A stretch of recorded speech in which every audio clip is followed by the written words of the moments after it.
I'm Shauna from Heritage Springs, and it's oxalis season.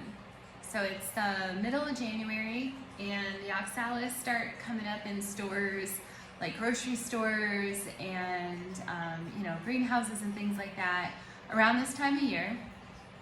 They really come into their own around St. Patrick's Day. But I wanted to show you mine. So I don't know if you can see this. I have several different varieties in here. I have some purple ones. I have green ones that are the same shape with the squared off edges. I have some rounded ones in here that are called, I think they're called Fannie Mae. I've kind of lost track. And then I have a little tiny leafed, where'd it go? One, it's in here. This one, it's kind of like a darker, almost a black leaf with red on the underside. Kind of looks coppery in the sunlight. And you can see too, there's like little ones coming up in the base of the plant. So these grow all year long, but they really start doing well around this time of year. And they're really, really easy. Occasionally you'll see like pieces just get skinny and die off. I don't know that I have any here to show you, but they kind of just dry out. You just pick them off and new ones will grow. So they're really nice houseplant to have. They don't need a ton of humidity. They don't need a ton of light. They're easy to keep inside. When I was a kid, my mom always had these growing in the house, and I always have a pot of these next to my sink. And around this time of year when they start showing up in like the grocery stores and stuff for St. Patrick's Day, I can't help it, I always buy some. And look at the flowers, really pretty. Some of them have purple flowers, some of them have white flowers, but they flower all the time. And when the days get longer, after they've had enough light, they'll close their leaves at nighttime. And they're just neat. They're a neat plant. So if you don't have any oxalis, now's the time to get some. I just bought a new one. This one is called Plum Crazy, and I love it. I think it's super pretty. So I was just gonna add it to my little collection here, and I thought I would show you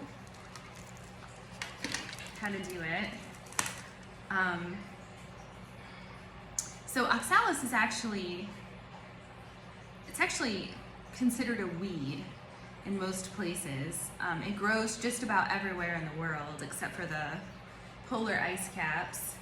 But I saw a picture a couple of years ago of this oxalis that I just had to have. It was a tricolor oxalis. It was green and red and I think like a different color green. And then there was another variety that was like a light green and a dark green. And I was looking everywhere for these oxalis. And I went to this one greenhouse that I knew that was run by an old lady and her dog. And her dad owned it, but she just ran it for him. And she was a little unpersonable. Her dog was sweet. Her dog was named Orchid. It was like this little dog that slept on a pillow by the cash register.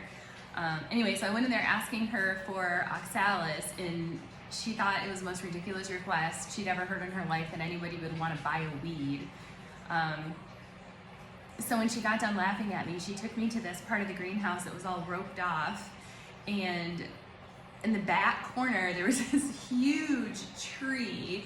And she bent down and reached behind the tree and yanked up a bunch of oxalis and then handed it to me and said it was a gift. So, I mean, I was super happy to have it. I love oxalis, but it definitely was not what I was looking for. I thought that was funny. Anyway, the other thing I wanted to show you is these, like if you look, I don't know if you can see that. Can you see that, like down there, these little orange kind of pine cone looking things? Those are like, I don't know the official word for it, I probably should have looked it up, but these are like rhizomes. These have roots, but they also spread through these little orange things. You can kind of see here, like there's actually one of these plants is growing directly from one. Can you see that? So if you get one of these and you repot it, you'll see those little orange things as well. They don't like to be split.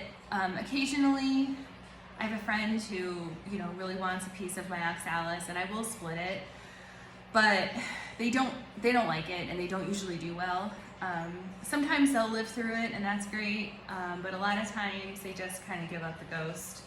So just know that when you're dealing with oxalis, you could probably take a piece. Like when I split them, I usually try to use a knife and cut them down the middle so I don't really disturb all the roots. I don't like to rip them apart, and then put them in separate pots, and they will definitely